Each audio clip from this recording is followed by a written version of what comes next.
بسم اللہ الرحمن الرحیم الحمدللہ رب العالمین وصلی اللہ علی محمد وآلہ الطاہرین۔ تیمم کے موارد میں سے چھٹا مورد یہ کہ اگر پانی تو ہے لیکن پانی ایسا ہے کہ جو غصبی ہے،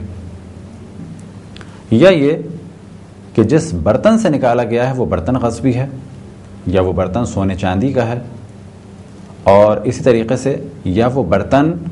کسی حرام گوشت جانور کی کھال سے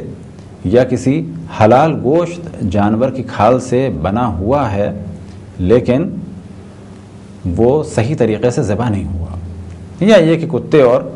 سور کی کھال کا بنا ہوا ہے، تو ایسی صورت میں پانی موجود ہے لیکن پانی ہم وہ استعمال نہیں کر سکتے، تو پھر ہمارے لیے صرف ایک آپشن بچے گا، اور وہ یہ کہ اب ہم تیمم کریں۔